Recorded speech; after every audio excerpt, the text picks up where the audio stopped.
Hi, I'm Mr. Wahlberg, and I'm glad you're here. Welcome back to the Speech and Drama Performance class. Today we are in Unit 1, Introduction to Forensic Speech, and in Part 2, the Platform and Interp events. We have 3 objectives today.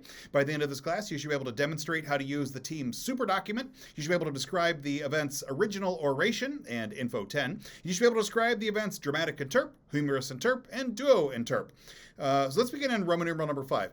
So the first thing is that the super document is a large spreadsheet that I'll share on Google Classroom where you will claim what events that you're going into. There's a lot of information on there, but look down at the bottom of the tab. The one that it's usually the first tab, unless it gets moved, but it won't get moved. There's also a spot for contact information. I'll need you to put in what is your cell phone number. Now, in general, I'm not going to be the one that calls you because of Virtue's rules, but we could have somebody else call you, some kid, when it's not like an adult trying to text you on stuff. But we need you to put your phone number in there. And and it'll have my phone number in there. And that's a little bit of a thing. Like, I am willing to share my phone number with parents, and parents may call or text. Now, students may not call or text me, or any adult, any of our coaches in our program. It is a Virtue's violation, and it's not the thing that we're going to get fired over. So please don't. But parents, absolutely.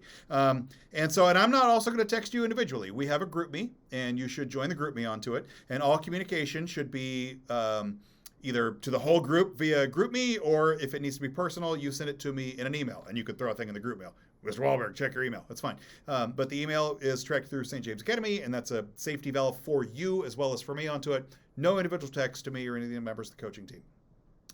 Now, you claim events at tournaments. Like I said earlier, this is our subpoint B. For optional or required tournaments, you need to note which event you plan to enter. And you're just going to put it in the super document. You're going to find your name. My name is Marco Johnson, and on February 38th, we're going to go, and I'm going to do OO and POI. And you're going to tell me, what it is that you're planning on doing in that event.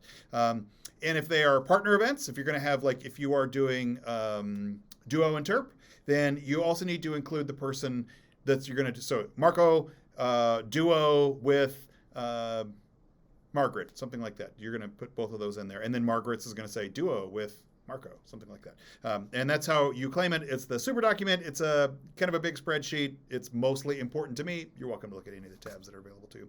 So it's usually the first tab, and you'll find your name and you'll find what the tournament is. Now remember, you pick out the weekend. I mean, I've given you like what are the required weekends on it. It'll have a couple of tournaments listed for you. What actually tournament we end up to will be a coaching decision call. But you're going to tell me what events you want to do, because that is absolutely your choice. And you're like, man, I want to do original oration and program of oral interp. So you select what it is that you're going to do for your events at that spot. So now, Roman numeral number 6. Let's talk about the 2 main speech events. There are a number of speech events. First, I want to talk about these 2 main ones that are often considered platform events. They're called platform events because you get the platform to go make your case, and some adult has to listen to you, and they have to listen to you for the full speech time, 10 minutes. And how often do you get a chance to give 10 minutes of uninterrupted time to an audience of adults that has to listen to you? Anyway, the 2 main speech events. First one we're going to talk about is original oration. It is a persuasive speech. It is your job to persuade your audience of some topic, or to reinforce a position they already hold, but it is a persuasive speech. The oration is a persuasive speech. The Kansas State High School Activities Association has a definition on this that says original oration should be defined as a memorized original persuasive speech with a unique approach to a universal theme. Please note, this is a persuasive speech. You are supposed to make a very clear ask of your audience. Your audience should know what you are trying to persuade them of. Universal theme means that it doesn't take special experience or knowledge to relate to the subject. It doesn't mean that it's something that we have all experienced to some degree or another, but that a general audience would understand this. You don't have to be a specialist to do it. Most students use OO to go change the world. It's a persuasive speech. Go change the world and make it better. It's easy to change the world for worse, but go make it better. And it's easy to change the world by speaking up for something that matters to him or her, whoever the performer is, right? Even though the piece may not be successful at tournaments, I'm not always 100% convinced that matters. I mean, listen, if you have an OO idea, I might say, this isn't going to win, or I don't know if this is going to win, or this is excellent and more people need to know about it, but maybe winning isn't our goal. I mean, we do have a performance goal that we would like to win, but if your goal is to go change the world, Let's go change the world. I want to help you. I want to help you do that. They are speeches that are written by the student. So it is original oration. You will do the writing on this. Now, it might be edited by a teacher or a coach. We might get some other hands on like, how can we rephrase this or how can we organize this piece? But it is your work, and it's not anybody else's work, and you're not going to misrepresent anybody else's work, and they're not going to misrepresent yours. It is your work as an original oration. They often use a format like Monroe's motivation sequence. It's a classic approach to original oration where you get on an attention getter, you build a need, you try to satisfy the need, you visualize it, you create an action plan to go do so. That's a classic approach to how an OO should work. Or you might work with a problem, cause, solution approach. It's kind of a straightforward, here's the problem, here's what's causing it, here's how we fix it. I'm a big fan of the Monroe's approach, but I've seen both successfully work really well. They typically use some kind of an extended metaphor or some kind of an attention-getting device that becomes a recurring theme in the piece on it. Some metaphor or motif in their title or structure that helps stand out to the judges. It creates some unique piece about the ones there. There are high standards and high penalties for plagiarism. Remember, this is original work. But speakers who cite their sources, who say, oh yes, Dr. Johnson says blah, blah, blah, or a Harvard study in 2024 says yada, yada. Those actually really improve your work. You're citing your sources. It's not unoriginal to do so. And it shows the work of experts, and it shows that you've done your homework, and it bolsters your ability to be a credible ethos-carrying rhetor.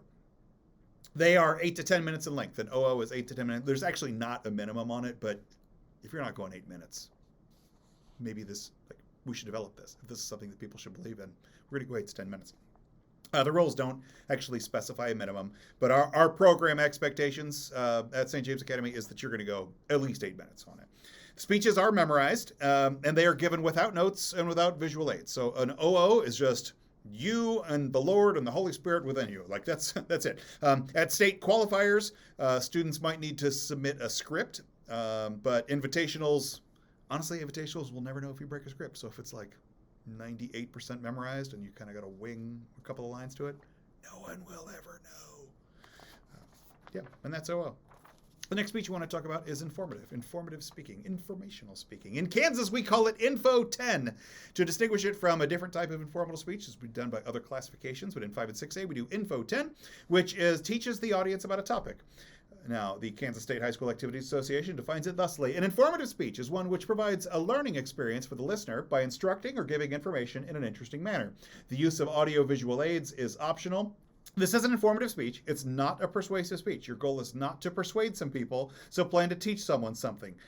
However, having said that, these are often secretly persuasive speeches, as long as the persuasion is presented as information. And I think the best infos actually do try to convince somebody of a truth.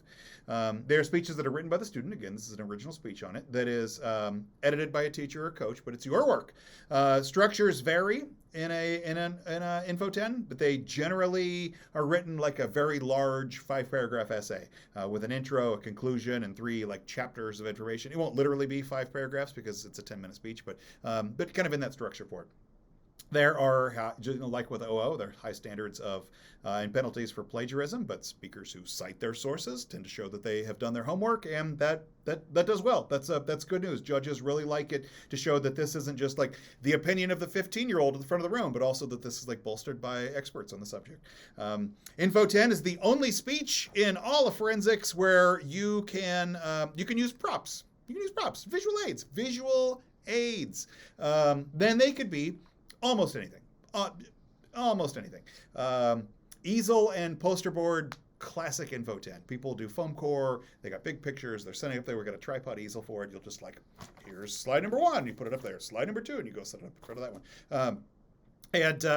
Easel and poster board, dolls, a grocery sack of vegetables, anything. But not anything. Actually, no electronic equipment of any kind. So when I say that you can use audio aids, like you could bring in a trumpet and play it, but you can't bring a recording of a trumpet. So there's nothing that's electronic on that one. So no electronic equipment of any time. And we had a problem actually one time where a kid brought a stuffed animal as a visual aid, but it had a shaker in it that when you accidentally shook it up, the animal went, "Wah!" or something. I forget exactly what the detail was. And we had a problem. We had to go take the batteries out because as soon as the animal went, which wasn't a part of the speech, as soon as it went, then it became a rules violation. So like, we're breaking the rules accidentally. We don't. So we take the batteries out and it worked fine. But no electronics of any kind can be used in it. Also, no live animals, which includes people. Strictly speaking, the rules don't say no dead animals, but I think that's going to be a program rule for us on it. No dead animals either. But no live animals. Nothing illegal. You can't say like, oh, I'm going to give a talk about black tar heroin today and like pull out your kit on it. We're not nothing illegal. No articles of clothing that you put on or take off during a speech. So because it's a no costumes rule. So if you're going to talk about hats and you are wearing a hat, as long as you are not talking about the hat that you're wearing, and as long as it doesn't come off your head and you display it, it's just your hat, a judge isn't going to like it. And you might, judging is subjective on it, but nobody's going to kick you out of the tournament as long as you're not actually using it for your piece.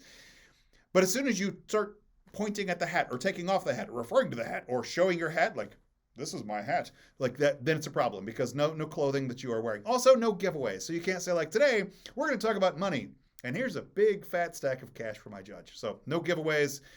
You bring in what you're going to use and take everything out with you.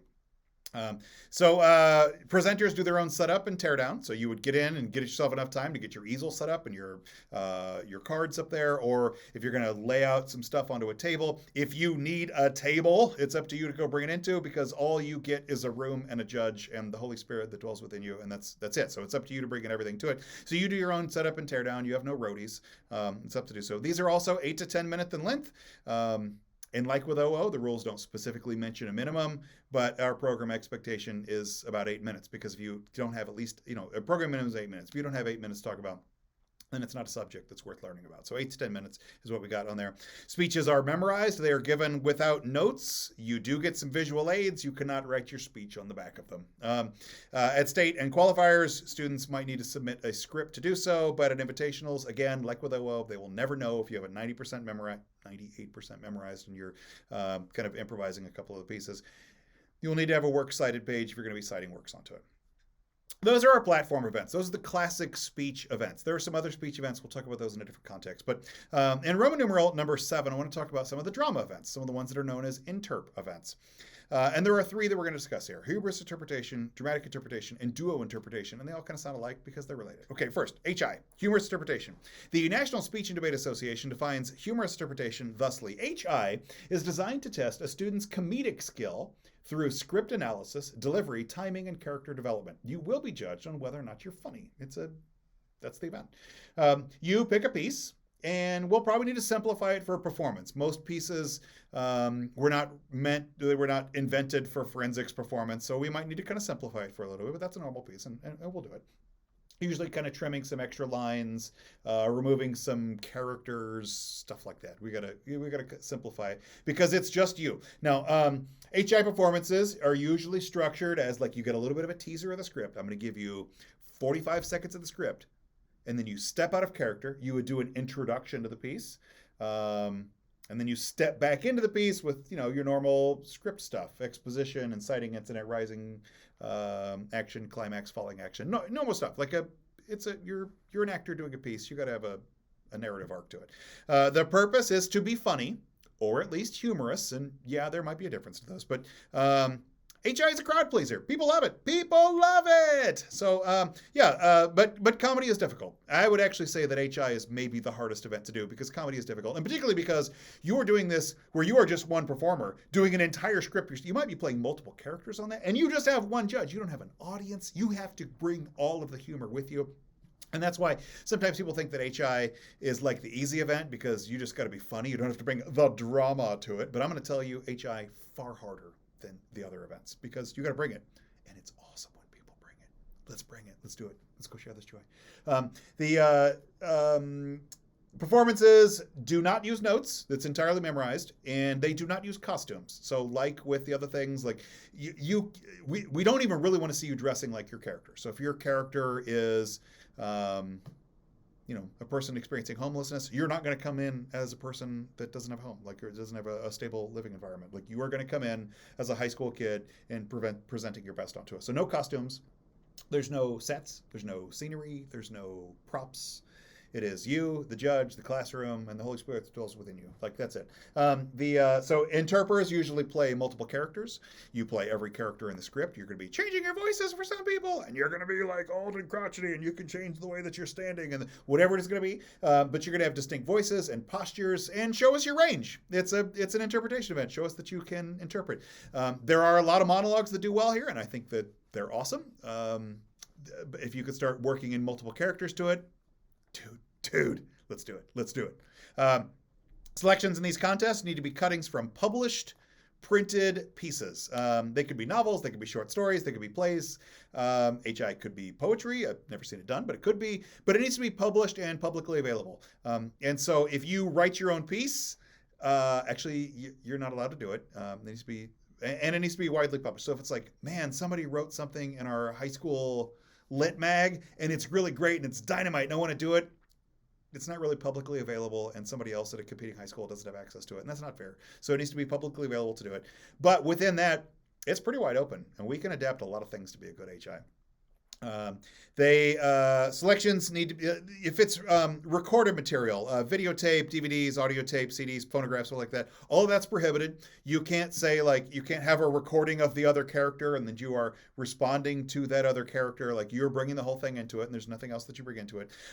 Original material that's been published in high school publications, newspapers, literary magazines, yearbooks is prohibited. Selections might include published play scripts, short stories, novels, poetry, monologues, published television and movie scripts. If there's some movie script that you want to do, then you can find the script publicly available, which is like on a script website, or you buy the script from the filmmaker, whatever. I mean, whatever. If anybody could get it, then you're allowed to use it.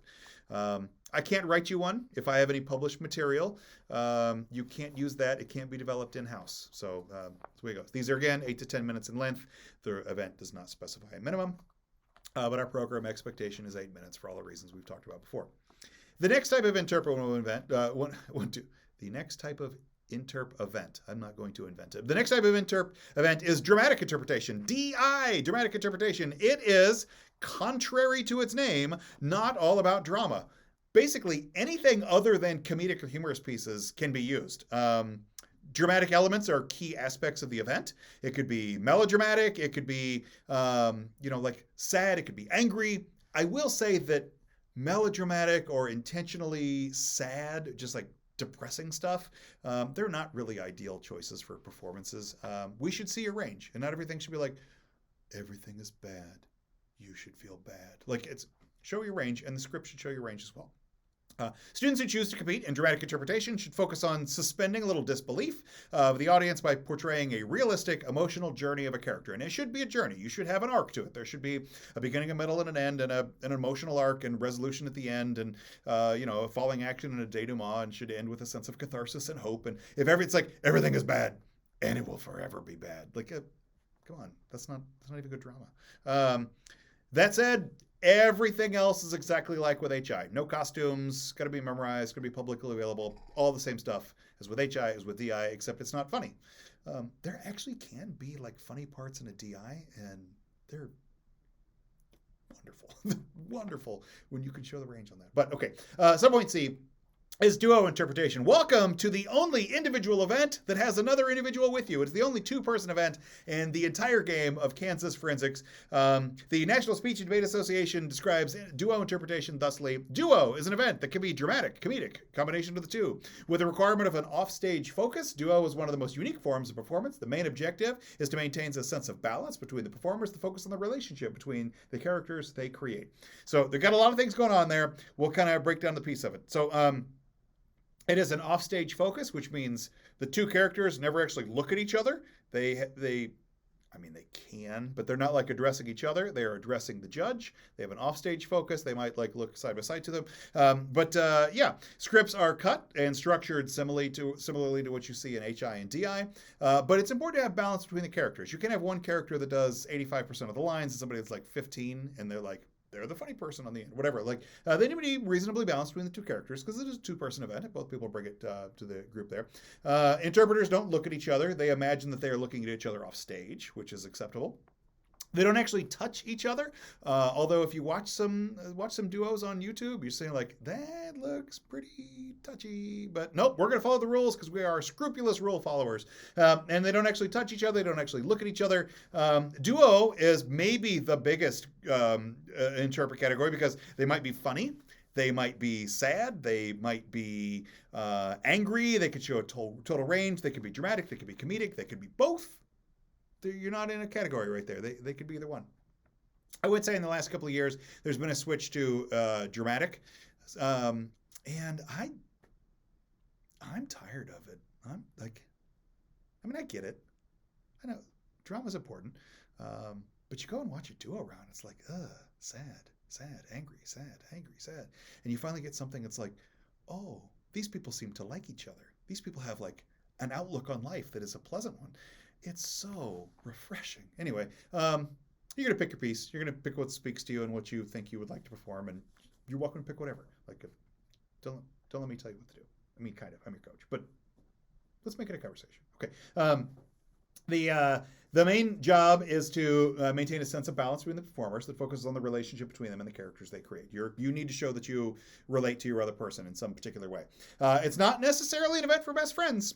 It's not necessarily an event for best friends. Like, I hope you are friends with your duo partner, but it is better to have chemistry as an element of duo, but chemistry outside of a practice or performance setting does not always translate to chemistry within a practicing or performance tournament. So, like, it's better to find somebody that has a similar work structure as you, or an intensity of what you're going to do. Like, if one person's like, hey, I'm going to take this thing to nationals and my goal is to make it to the final stage, and your partner is like, I want to have fun on a Saturday, you might be best friends. And I get it. I've got friends like this too. But that's a bad partnership in a forensics event. So it is better to find somebody with working chemistry than like real life chemistry. And maybe you have real life chemistry, but not necessarily a friends event.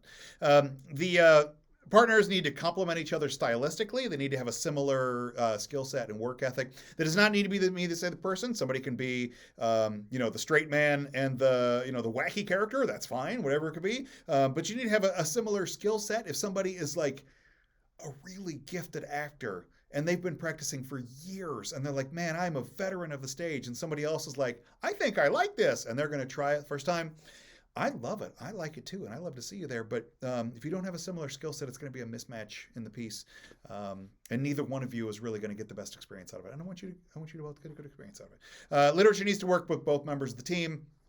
Because the interaction needs to be between the people is the heart of the event. So if one person's like, I really believe in this script, and the other person's like, this is not a script for me, it's going to fail. You need to show your chemistry on that one. So again, this is one that the two people maybe matter more than any other events to it. So that's what we got. That is the pieces for platform and Interp events. There are a lot more events. I can't wait to tell you about them. There is also some homework, which is not attached to this video, but look through it, talk to your sub, and check what's on Google Classroom onto it.